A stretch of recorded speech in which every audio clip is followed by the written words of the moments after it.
You're listening to the AFTERBUZZ TV Network, now the largest new media platform on the web, and your #1 source for after-show entertainment. Very good, Gene Johnson.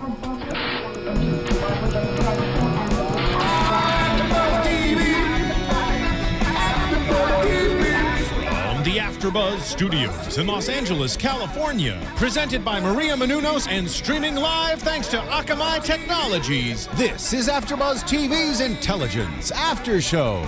We'll break down tonight's episode and get you all the latest news and gossip.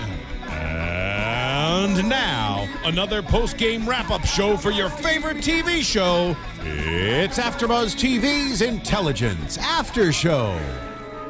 Yo, what's up, Intelligence fans? Intelligence CBS AFTERBUZZ recap show coming at you live here at the AFTERBUZZ Studios. I'm your host, Ryan Hooks. Joining me on the panel, as always, is Yael Tygiel. Hello, everyone. And Mr. Gonsalvez. Yeah, you know, I'm in the house. What up, y'all? Coming at you with episode number 5, The Rescue. So this episode was originally billed on IMDb as episode number 8. I saw something else that was billed as episode number 9. So what is it? What's going on? It's 8.5. It's 8.5, It's 3/4? 8.5. I don't know why I have it written down as 9. Yeah. So I was looking on IMDb, and this episode came out as the 5th episode being aired, but it was billed as the filming order as episode 8. So do you think this is going to be a situation where they're going to start showing episodes out of order? I think the whole show is out of order. Like The whole damn system is out of order. I think it's all out of order. I think that something I was looking at this episode and episode last week, they've been contractually different than the previous episodes because the previous episodes were building up to something, and then all of a sudden we were left with, oh, now we're going to go on missions all the time. So that happens a lot of times when shows are filmed and shown out of order because there's a flow when the writers write it, and the flow is lost when they're sporadically changing things. So I want to ask you about that in like 2 seconds. But before we go any farther, I want to talk about the contest that we are having here on the Intelligence AFTERBUZZ TV show. So last week, if you were tuning in, at the end of the episode, I gave a word. In the next couple weeks, we're going to give you a series of either words or phrases at the end of each episode. And the first person who follows all 3 of us on Twitter, at RyanHooks92, at Yael Tygiel, at The Poet Saint, and tweets us these words when we say so, wins this amazing autographed script from Intelligence. This is from Machin's Return, straight from CBS Studios. I got PJ on here, got Margaret Hellenberg in here, Megan Ori, Josh Holloway, Faye Kingsley's on here. So this is a piece of Intelligence history, and we are giving it to you because we love you, we care about you, and we want you to have it. I smelled it. It smells like Intelligence. It smells like gold marker and intelligence. So stay tuned. Coming up here towards the end of the show, we will have a new word for you for this week. If you missed last week's word, tune into last week's episode and check us out. Leave us comments. Let us know what's up. All right, now let's talk about the episode. What did you think, Mr. Gonsalvez? Because I feel like there's an opinion coming that we all need to hear. There's so many opinions. I'm just calling this. I'm just gonna hate all this session just because I feel like this show it was really like it's bait and switch for me. It was building up, they were trying to do some new things with the sci-fi type / superhero / microchip in my throat type situation, and all of a sudden now it's the run-of-the-mill show. I think there's 10 other shows like it in the last year, and I'm just really disappointed. On top of that, I'm watching the show and then they're throwing these lines out that I'm like, where did they get these lines from? Like, what is really right? That was horrible. So I'm gonna be Debbie Downer. I don't care, but I'm just really disappointed right now. I think Lem needs a hug. Maybe. Ladies and gentlemen, send some love online and let him know how much we care about him and how much we want his happy, loving opinion of Intelligence After Show. Exactly. No, that's good. That's why we're here. This is an opinion-based show, and if you think the episode sucked, then we're going to tell you that the episode sucked. Oh. Hey, Roy Tahari coming in from the booth, giving Lem a hug. You needed a hug. Thank you. I do what I'm told. Yes, hug it out. Thank you so much, Roya. Shout out to Roya Tahari. Hey, all right. Yes, Look at thank you. Thank So- you. I do feel better. Somewhat. Hugs always make it better. Hugs and beers. I'm still gonna hate on the show. All right, great. Let's hate on the show a little bit right now. What? Do we have to hate on this episode? Okay, no, it was a good episode. It was fun. I think the show, as I said in the earlier season, needs to do some things that are going to make it stand out from other shows, and right now it's not. So I was watching the show, and I'd been looking at numbers this past week from different broadcasting programs and whatnot. So CBS puts out NCIS, which is the #1 watched television show on television. Hell yeah, it is. It's like 20 million in the fall quarter weekly. It's up there. It's number one all the time. Yep. So do you think that this show, in an aspect, is trying to be NCIS? That it's like sort of NCIS-ish, but not the same and enough that it's totally different to get a different audience, but that's what they're going for. And this is why I loved this episode. Yes. They took, hey, it's a sci-fi show. You love sci-fi and you love procedurals. So we're just going to give you a sci-fi show. We don't really care about the science of it. Here's a procedural, just like NCIS. We've got this guy who's kicking butt. We've got a kick butt girl. NCIS. It was great. I loved this episode. I mean, and that's not a bad thing if that's what they're going for, because, like I said, NCIS pulls in 20 million viewers every single week. It's the #1 rated show on television right now. That's because everyone loves Mark Harmon. This would be NCIS Junior. Yeah. Like, that's what I feel. If they're trying to go for the NCIS, it's like, maybe the stepchild or something. Right. I mean, NCIS has been on for a while, so it's done enough that it's got the consistent viewership. Have we done enough on Intelligence yet to get that viewership? No.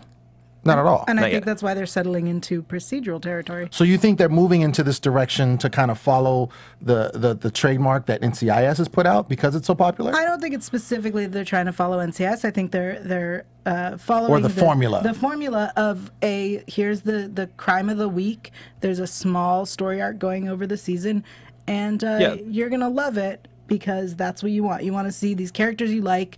You hear a little bit about their families, but mostly they're doing the story of the week. Not enough that like shatters you or rocks your world too much each week. Right. You know, the storyline is the major point. So this storyline, the rescue, we've got the rescue, and that's our overarching storyline.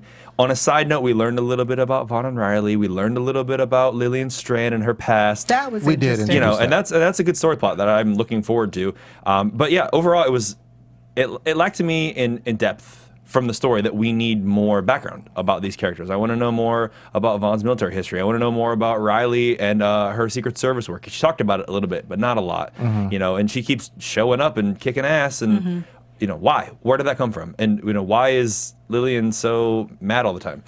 You know, so I think we need some of that still before we get into this. I will say that is good that they are doing that, because like we did learn a lot about Riley last episode. We learned more about old girl this episode. So what's her name? Lillian. Lillian, thank you.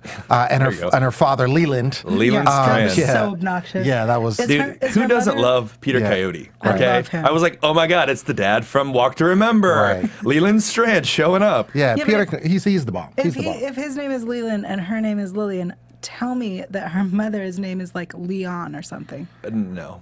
It's like Leanna or something. So, in relation to characters as well, since we're going there, we've talked in the past about characters disappearing on this show.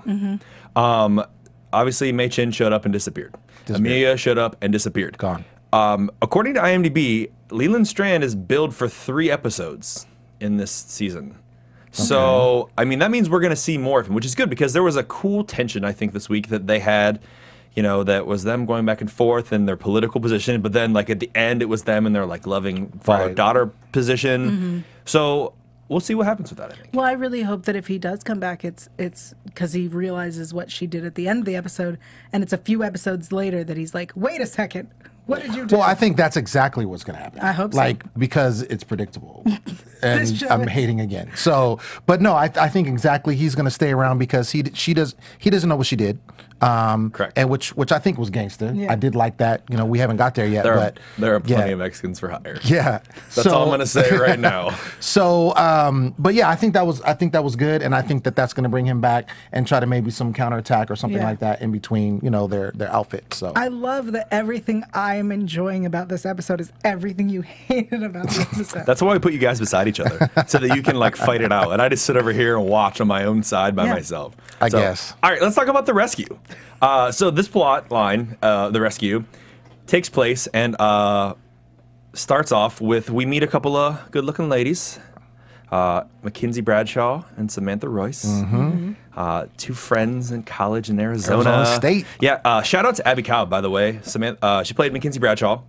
Hit us some love on Twitter. Yes. So thank you, Abby. Thank you for very tuning much. in. Looking forward to seeing you in more work in the future. Yeah. As well as Kimberly Whalen playing Samantha Royce, rather.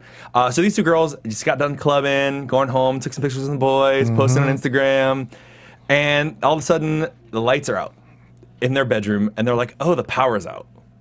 That to me was so suspect because you just got done walking down a hallway with the lights on after you rode the elevator to your 3rd floor dorm room, but the bedroom lights are off and the power's out now. Right. I was enthralled by that immediately. I was like, what is going on?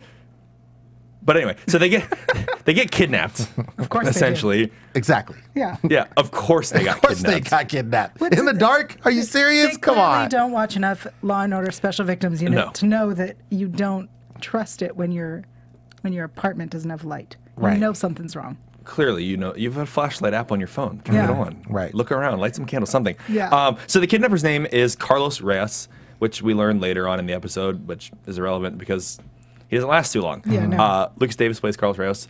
But anyway, so the next scene we cut to, we're at the senator's house. We meet Senator Bradshaw, who, this was weird to me, and I was talking about this before we started the episode. When they cut to the scene at Senator Bradshaw's house, they showed the mom sitting at the table, drinking coffee, reading the newspaper, red hair. I was like, oh man, the slutty redheaded girl's mom. Like that to me was my immediate connection. It wasn't. It was the other girl's mom. Yep. So I was just really thrown off by that. Anybody else care to comment on that? Did you catch that? I didn't catch that. No. So you did, but it just goes to show that you know, there's just problems. You were just thinking about tying up college girls. You weren't worried about the mom's red hair.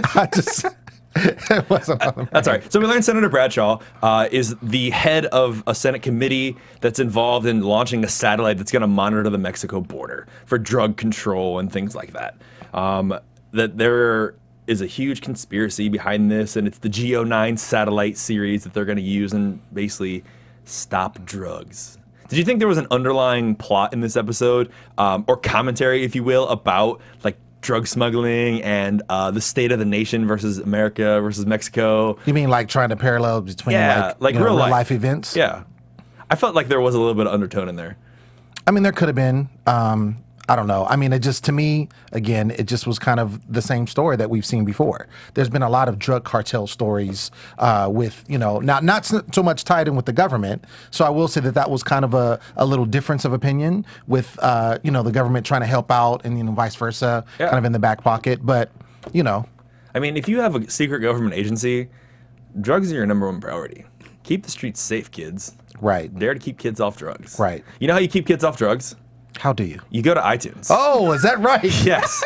If you go to iTunes. Is there an app for that? There is an app for iTunes. Ladies and gentlemen, it is my favorite part of the show where we like to talk about iTunes. Yes. Thank you for tuning in. We love having you. We love talking about intelligence for you. We're doing this for you because you love it and we love you. And that's just the love we're going to share. You really want to help us out? Go out there, go to iTunes, go to AfterBuzzTV.com and rate our show. Give us a 5-star rating. Leave us a comment. Tell us what's up. Tell us what you think. If you're feeling sour about this episode, tell Lem because he's gonna join in and comment with you. If you're feeling happy about this episode, go on and tell Yael because she's gonna comment back. Yeah. And we want to know again what you think about everything and give us a comment because we like being Intelligence After Show hosts. And the way that makes us known out there is when you go out and rate us because the more ratings that we get, we're going to be the #1 Intelligence After Show on the market. And that's what we want. Yes. We want to be the best. Yes. Because we are the best and we're doing it for you. Right. 67 shows a week, free content, 100 countries, 25 million subscribers. What more can you ask? Join in. See what's up. iTunes. Join us. Ladies and gentlemen, the iTunes. The iTunes. Keeping kids off drugs. That's right. There's an app for that. Yeah, there's an app for that, for sure. All right, back to the show. That was a great transition, by the way. Yeah. I'm sorry. That's beautiful. That was a good one. Okay. Good job. High five. Air high five. Yeah. Boom. All right. So we're introducing to a lot of new characters this week. Again, most of which we'll probably forget in the next episode because people tend to disappear in this show. A lot. And because it's an episode from like 3 months ago. Yeah, for sure. So we meet Hector Villarreal, and he is basically involved in the drug cartel. And we also meet Leland Strand, Mr. Peter Coyote, who we learn is Lillian's father. He's a high-up government official in some aspect, CIA, something. Some super secretive. Super secret government. Do you remember agency. what was the name? I couldn't catch it. What was the name that he called her, the nickname that she got mad? He called her Rooster. Rooster, that's right. Yeah, and she's like, don't call me that. Yeah. It reminds me of those old Nut and Honey commercials. What are you eating? Nut and Honey? I told you not to call me that at work. Am I the only one when he first called her Rooster and she said, don't call me that I was like, oh, ex-husband. Really? I wasn't sure if I didn't get the. I thought brother or some other relationship that wasn't father. Not father. I didn't think father. Age-wise, They're not far enough apart in age to be not in real life. No. No offense to Mark. To Mark. Yeah. But they could have been husband and wife. Yeah. No, brother most and definitely. sister. Most definitely. Yeah. And I was like, oh, daddy. Ooh. Oh, daddy issues, for sure. Awkward. Yeah, I thought that as well. I didn't get the father-daughter relationship right away. It took me a minute. Later, she calls her dad. Yeah, once she called her dad. But like when he said rooster, I didn't get it at all either. Yeah. No. Me 3. So. That's all right. Well, anyway, so we find out that Hector's involved in this drug smuggling operation, and he's mad about the satellite, so he kidnaps the senator's daughter, and he's basically holding her hostage in an aspect of, hey, you dropped this bill about this GO9 satellite. We are going to not kill your daughter. Great for you, great for me, everyone wins. But through some unbeknownst system in the government where they're monitoring all of our transactions. NSA. The NSA. Yeah, so the NSA, if we will, it's not the NSA because it's TV, it's CBS. They're monitoring everything we do. Yeah. They find this video that he's been emailed. Basically, the senator gets his email, and it's the daughter being kidnapped and whatnot. So they go to our cybercom friends and say, hey, we've got to solve this issue. We need to use Vaughn. We need to use the chip. Basically, the president recommended it, and you're going to do it. Because the president's showing up again here, at least in theory, because he knows what Vaughn can do because of last week's episode. He's a fan. Yeah, he's a fan. He's a fan. They're going to play golf together. Yeah, he's a fan. So he shows up and says, you know what, let's get this going. So they decide to go in undercover and see what they can find out. They send him down. This is where we start learning about Carlos Reyes. So they go to interview him because they found the cell phone in the daughter's room with the picture on Instagram that she posted 15 minutes before they left the club, getting sloppy, taking pictures with ladies.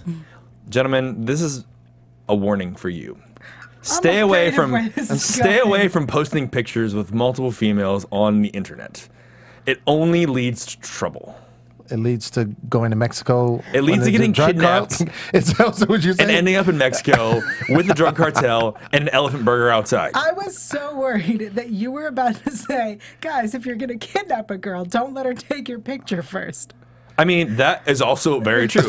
If you're going to kidnap somebody, don't let them take your picture beforehand. And put it on Instagram. And put it on the internet for everyone to find. Ladies and gentlemen, with only 2 seconds of time a day, you can kidnap a little girl. Stop. Okay, I'm done. I'm sorry. I'm just kidding. Do not kidnap people. Do not tell them I said to do it.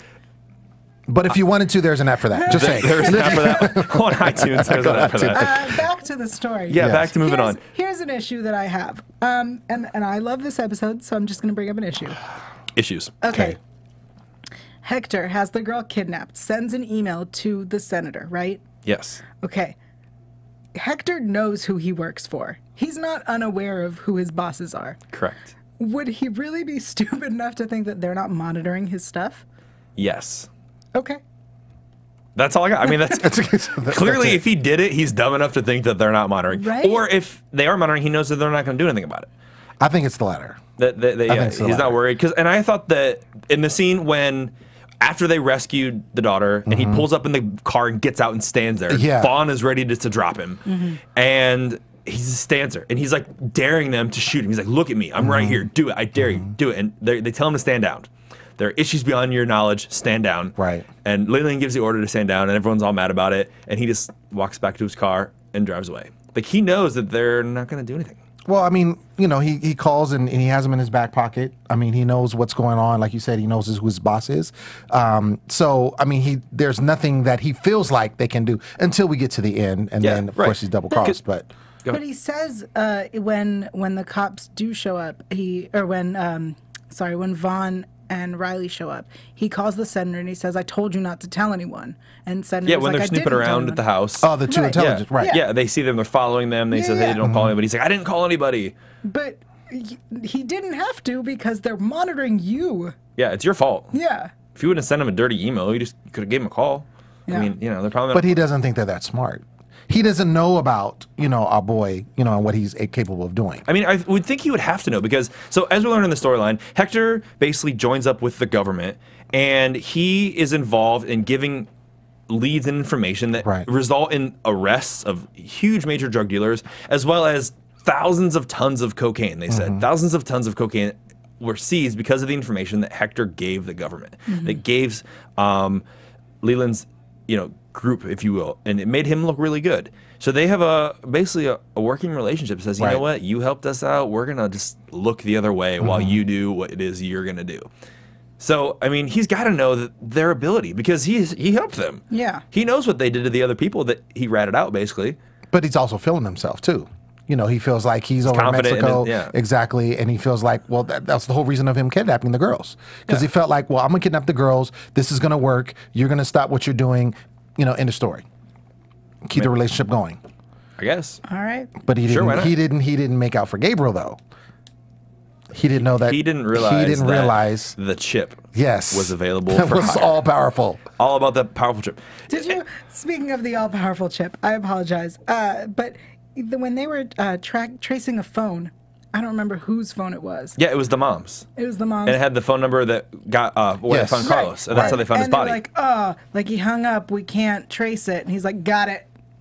All-powerful chip can trace phones faster than any other computer. Yeah, he did. He's in several episodes where he's like looked at a phone and like he did it when they were looking for the doctor a couple weeks ago, where he basically scanned the phone, got the numbers recently dialed, and found the matching number. No, not that part. When he traced, there was some other call. There was another phone call that was made, not to them, to someone else. Oh, he's talking about when actual Hector called over.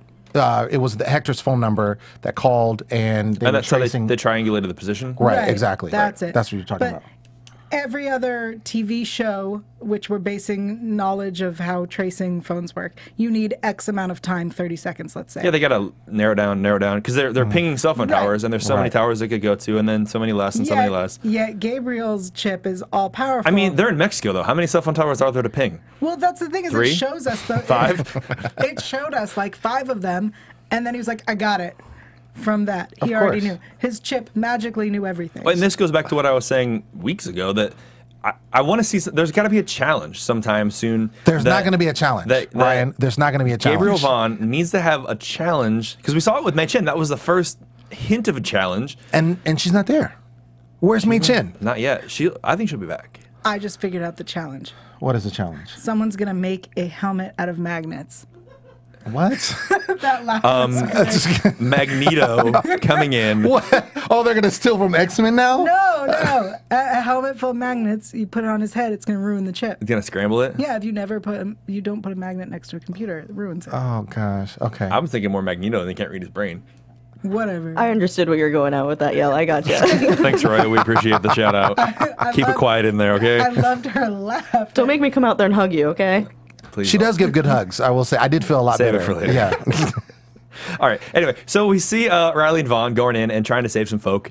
They go in and they find Samantha based on, again, a phone call that he had, because he traced Carlos's phone. Right. They found his body in the trunk. And just his head. Yeah. In the phone in his mouth. Phone in his mouth. Straight mafia style. Straight up. Here you go. I'm cartel all the way. This is what we do in Mexico. Right, because I've never seen that before. Nope, never. At least there wasn't a horse in there. Right. So the phone is ringing and Vaughn answers it, and Riley's like, "What are you doing?" And phone's ringing. So they find out that that they're holding Samantha's character, and she's tied up with a hand grenade in her hand.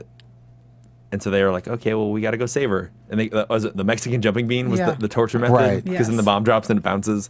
So luckily they bust in time just to save the day. I love when he comes busting in and he does a tumble roll, picks the grenade and throws it through the door just in time to save the day. Wouldn't it have been easier to grab the girl and run? No, because the grenade, I was counting. So I like this. I love on TV shows when there is an accuracy to the use of guns and explosives. Hand grenades, when a pin is pulled, has 10 seconds before the grenade explodes. Truth, fact. How do you know this? It's 10 seconds because I've blown a lot of stuff up in my life. Okay. 10 seconds before the grenade actually blows up. From the second the pin popped in her hand, I counted to 10. And it exploded exactly on 10. I was like 1001, 1002. And he's coming in, he's tumble rolling. I'm at 1007. He throws it through the door. At 1010, the grenade goes off. Okay, wait a second. But he was going in slow motion. I know, but irrelevant because in 10 seconds of TV time. Oh, TV time. Because Lord knows TV time is not real time. Right. If you've ever watched a sports movie and the 2 seconds got counted down for 50 seconds. Right. 10 seconds TV time from the time it took him to go through the door to throw the grenade to the grenade exploding. I liked that. because I always count gunshots, I count explosions, and if there's 17 gunshots and he's holding a 10-clip mag, I get a little upset because did he reload sometime? Did I miss it? Where's these extra clips coming from? So that to me was good. I liked that part. I want to see action movies with you. Counting seconds? Yeah. I do it mentally. I don't do it out loud. But You should definitely do it out loud. Hopefully not. That's cool. It's fine. So anyway, saves the day, and then they decide, you know what, we got to go in, we got to save the other girl, even though that Hector agrees to, you know, maybe not do what he's going to do, and there's supposed to be a trade-off. So they go Which I think was whack. The trade-off? I think that was whack because he's sitting up there calling him and he's like, okay, well, I'm gonna give you the code, the codes to the satellite. And he's like, oh, okay, well, then you can monitor it. I can just, you can just change it. But then he's telling him, he's like, well, that's what you get. So it's like he's trying to play hardball now. But he's not playing hardball But he's not playing hardball at all. So it's like, what's the point? It was very obvious that trade was not going to go right. There was no way. There was sketchy from the start. Yeah. And Vaughn's up there with his sniper rifle. Riley's doing the deal. They bring Mackenzie's character in with a guard and another guy, and she's telling him one at a time, stay back. Third guy gets out of the car, gets dropped by Vaughn in the sniper rifle. They've got no shot, but Riley pulls a mistake and puts her gun down and gets kidnapped. Was it really a mistake? No, it was totally not a mistake. So anyway, we find them all tied up, and in a previous part of the episode, they commented on her watch. And then Vaughn's like, your watch is 4 seconds slow. You should set it. Even though it's a world clock and it should be perfect all the time. Because, he can do that. So they noticed in a cyber rendering, because they have enough images based on the video that was sent to them saying, hey, we've got your agent and we've got your daughter kidnapped now, that her watch had some weird time on it, and she had stopped the watch 30 minutes after the time she was kidnapped. So they knew that's how far that she drove. Gave them the ability to kind of pinpoint positioning. I actually thought when they showed the watch that it was going to be coordinates. Like that each of the minute hands were going to be like latitude, longitude. But, I guess 30 minutes to the west sounds right. We also learned about the elephant burger, which I thought was really funny. Because after they rescued Samantha Royce, they're interviewing her, asking her, hey, what do you remember? What did you see? Where were we at? And they're talking about hearing elephant noises and tiger noises. And basically this food truck has tiger and elephant noises. And then also that they watch soccer. So he used the DVR and the soccer coordinates to find that house. That soccer thing. First off, she said, oh, they were watching sports. And he goes, it must have been soccer. Clearly, in Mexico, all you watch is soccer. That's a little racist. And then when he gets there, he's like, okay, well, I was right. It was soccer. Because I am a racist man. I got it. But you're in Mexico. They watch soccer. That's what they do in Mexico. They watch soccer. There are other sports. It could have been anything. I guess. But it is predominantly soccer. Anyway. Predominantly soccer, right. I also expected that because Hector is the leader of a cartel, I expected him to have I expect him to have. Is he really the leader of a cartel, though? Kind of. He's a drug dealer. He's a drug lord. dealer, and they called him El Jefe several times. So. But also, the people that he has turned into our government were his competitors, they said. Yeah. They said that's how he gained. Right, but they were bigger than him. They were bigger fish. Yeah, and he got. But now he's probably got their business. He took over. It was really smart of him. How else does the mafia guy gain? He kills the other mafia guy and he takes his business. True. So I expected him to be the one. Like I expected they were like, well, are there any zoos or wildlife? I thought he would own a zoo. I was looking for a zoo. I was looking for a zoo too. I expect him to own an elephant and a tiger. That he just would have it. No, it's just hanging out. Scarface style. Yeah. No, definitely not. Anyway, so they come in and they rescue the characters and take them home. Thus ends the plot. Except when Hector is trying to leave and they want to take him down. They want to bring him in. They know they have enough to get him. And Weatherly and Leland Strand said, no, you are not bringing him in. This is beyond your control. Third episode in a row where Lillian ends up pissed. And towards the end of the episode, with a look on her face, it could kill people. It's cool. Because this show's not over, as we learn every week. We get like 45 minutes in and like, oh, they can wrap it up right now. And then 10 more minutes later, something cool happens. So let's talk about that right now. I want to talk about the relationship between the strands. Okay. What do you think of that? I really like it. I like that she says to her father multiple times, like, you taught me this and you taught me that. And basically throwing it in his face. Yeah, but it also, earlier, she was really saying, like, you raised me to be a strong, independent, leader woman, and I am doing it, so let me do it. I loved it. Get off my back. It's another one of those more female roles. I know. And notice we didn't see Dr. Cassidy or Nelson this week. No. I thought about that, too. We barely saw Jameson, Michael Ratty's character, for about 2 seconds. He had a couple lines. So very narrowed down characters, because we have a lot of new characters this week. Again, who will probably be gone next week, but that's fine. So I like that dynamic, though. I like that there's a little background now on Lillian, because that definitely explains a lot about her. You know, that why she is the way she is. They talked about when she was a kid and, you know, getting scared and her dad being this tough guy and that kind of stuff. So that, for sure, to me, says, you know, this is why she's the way she is, and she's out for blood because of this. Yeah. So I liked that. I like her even more now. What did you think of Leland? I mean, I thought that Lillian is a product of somebody that is basically kind of crossing over to the dark side, in essence. And I think that she could see that because, like you were saying before, like, you know, you've taught me this and that, and now you're kind of on these dealings and things of that going on. So I don't know. I mean, I definitely think she respects her father. Obviously, she wouldn't be in the line of work she is without him. It sounds like she's following his footsteps or whatever. But I do think that she's definitely kind of feeling some kind of way about him, you know, where he's at now. Do you think his time then in the government has made him the way he is, where he was maybe like her 10, 15 years ago, where he was all about saving the world and doing this, and somebody says, yeah, you're crazy. Get out of here with that. And now he's become jaded to the government over these years of corruption and working and taking the lesser of two evils, if you will. Yeah, most definitely. I think that that's something that hopefully they will explore with his return. I think so too. Is that she is the way he was when he started. Do you think she can bring him back? I think with a show like this, it's more likely he's going to end up dying. Potentially. But they hinted that he could come back from the dark side, if you will, at the very, very end of the episode, when they're going to the opera and they're standing outside and they meet up and he's like, there's nowhere else I'd rather be. Right here with you. Like, that was like a moment, like a cute, touching moment. Do you think that was a real moment, though? That's the question. I do. Yeah. I felt that was real, because earlier in the episode, when Vaughn is talking to Lillian on the phone, and then they get this information from Hector about Obregon, which relates back to a story that Lillian was told by her father. She like basically lies to Vaughn and is like, no, I don't know what you're talking about. But you could tell and look in her face, like she was straight lying. Right. Oh, of course. Like I felt as soon as she said it, she was lying. But then she knew right away. Yeah, but she called her dad on it right away. You know, and that's the part you were talking about with the Hakuna Matata quote.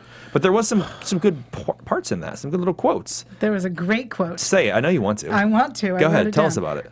It was the quote where they're explaining the story of Obregon, and it's, I don't know why I was so incredibly confused, so she dumbed it down for everyone. She said, you adopted a lion cub, fed it raw meat, and feigned shock when it grew up liking the taste of blood. Yes, because they were the whole story compared Pancho Villa and the former Mexican president, who was Obregon.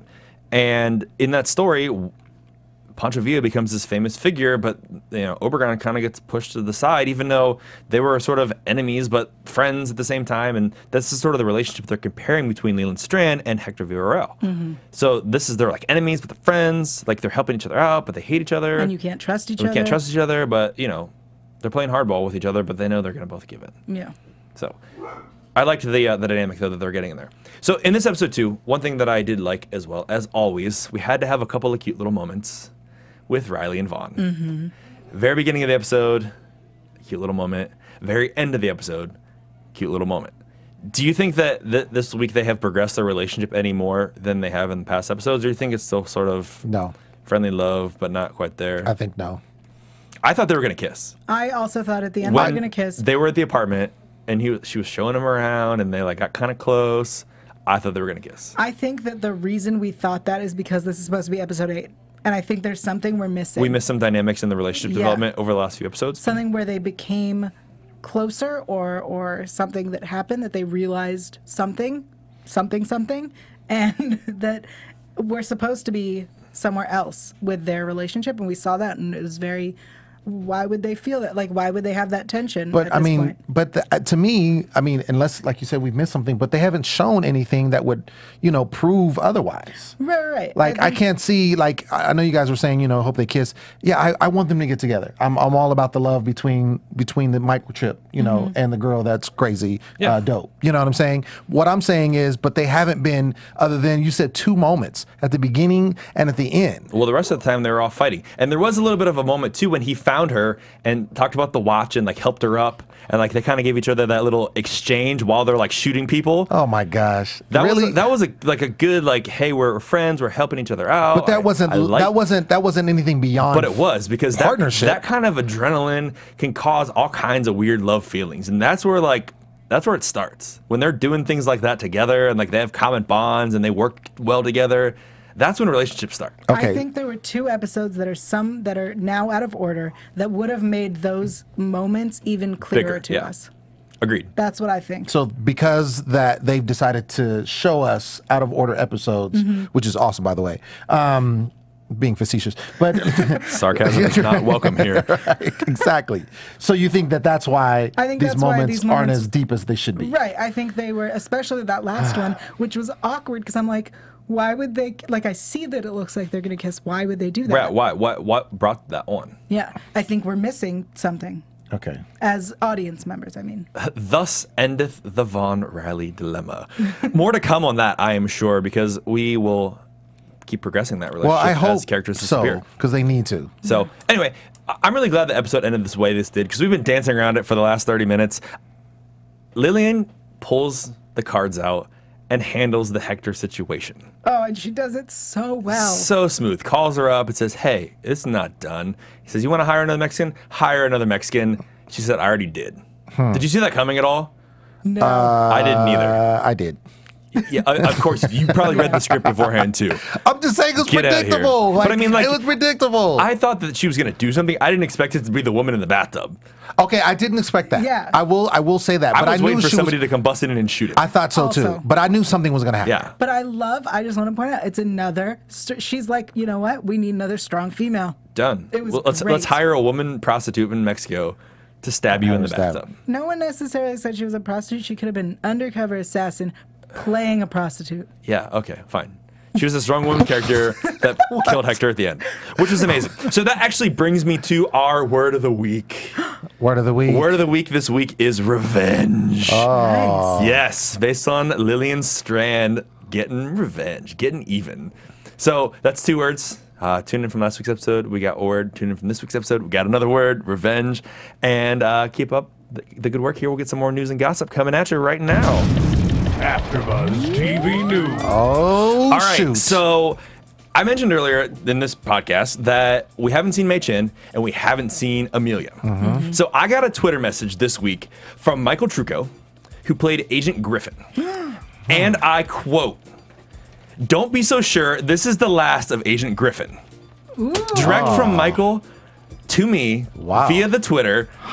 Don't be so sure that this is the end of Agent Griffin. So my mind was blown, and I've been sitting on that all week waiting to share it with everyone, and I'm so excited because I want to see some of these characters come back. I want to see Agent Griffin come back. I definitely want to see Mei Chin come back, for sure. Yes. I mean, I'm more indifferent about Amelia at this point, but Mei Chin, Agent Griffin, we want you back. Yes. CBS, make it happen, because if not, we are going to keep doing the show. Yeah, it's and like, keep what are loving we it. And Lem's going to keep being negative about it. I'm still going to be negative. Done and done. All right, so a great episode this week. We see that they saved the day. Everything's all great and good. So I want to know what you guys think is going to happen next week. Let's talk about predictions. Did you guys see the trailer? Now, you're AfterBuzz TV. I did not see the trailer. All right, so the trailer shows an outbreak. A virus, if you will, that's spreading around town, and they're worried about Vaughn getting it because he's susceptible to the virus as well, and they want to protect him, so they don't want to use him. So let's talk about what you think's going to happen next week. Yael, what do you think? Sad to say that I think because we're comparing it to NCIS, I think that he's going to, of course, get whatever the disease outbreak, whatever is. He's going to come so close to death, and maybe there's going to hopefully glitch his chip. That would be awesome. So this could potentially be the trial and tribulation that we've been looking for that's going to stop Vaughn from being perfect all the time. Yeah, that would be great. I think this is probably, with no basis of this, this was an episode that was supposed to happen before the episode we just watched, and thus it's going to be when they get closer, because she's going to realize, oh my goodness, I miss him. Who doesn't love Agent Vaughn? Yeah. Lem, what do you think? What do I think? Okay, I'm going to tell you what I would like to happen. What I would like to happen is I would like Gabriel to get tripped up.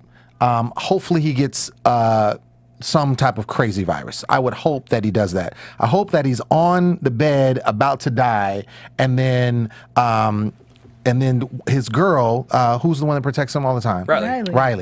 Riley comes in and basically has to kiss him in order for him to be healed of the virus. No, she plays Red Riding Hood, not... Yeah, I was like, what is he, Sleeping Beauty? No, listen. This is what I want. Can I have what? Yes. This is my prediction. Take your moment. You've got about 30 seconds. Thank you. So she kisses him, and then Lillian ends up basically getting shot afterwards by Gabriel when he wakes up out of his coma, Sleeping Beauty coma, and then Lillian then becomes president.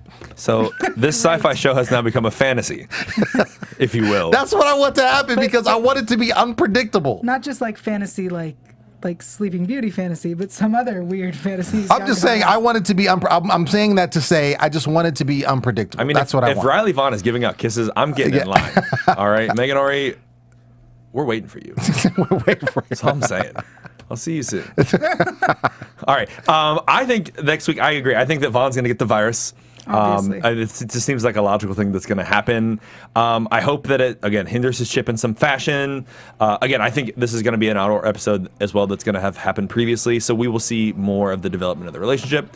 And I think that AfterBuzz TV is telling me it's time to wrap this up. So thank you, everyone, for tuning in to the AfterBuzz TV Intelligence After Show. Tell them where we can find you guys. You can find me online at yael.tv. That's YAEL.tv. And on Twitter and Instagram at YaelTygiel, YAELTYGIEL. Also on AfterBuzz at Intelligence, Arrow, The Tomorrow People, Lost Girl, and House of Lies. Yeah, and Grimm when it comes back. Oh, wow. Awesome. Let them tell me where we can find you. You can find me at The Poet Saint on Twitter and Instagram. And you can also find me with Yael on House of Lies and also Black Sails. Black Sails. Yeah. Pirates. All right. And as always, you can find me at RyanHooks92 on Twitter, Instagram, Facebook, Snapchat. Right here with Lem on the Black Sails. Brand new show. Next week, we got Mark Ryan coming in. Yes. Revolution. Also, the Almost Human AfterBuzz TV show. Thank you for tuning in this week. We will be back with next week with more great news and gossip, more intelligence, and we'll see you then. Yeah.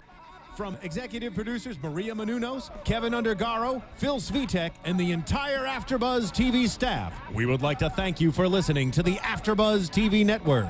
To watch or listen to other after shows and post comments or questions, be sure to visit AfterBuzzTV.com. I'm Sir Richard Wentworth, and this has been a presentation of AfterBuzz TV. Buzz you later. The views expressed herein are those of the hosts only and do not necessarily reflect the views of AfterBuzz TV or its owners or principals.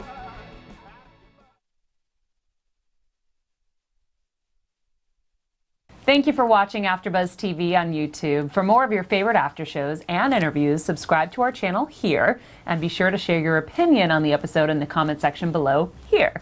We'd love to see what you guys are buzzing about. Thanks again. Buzz you later.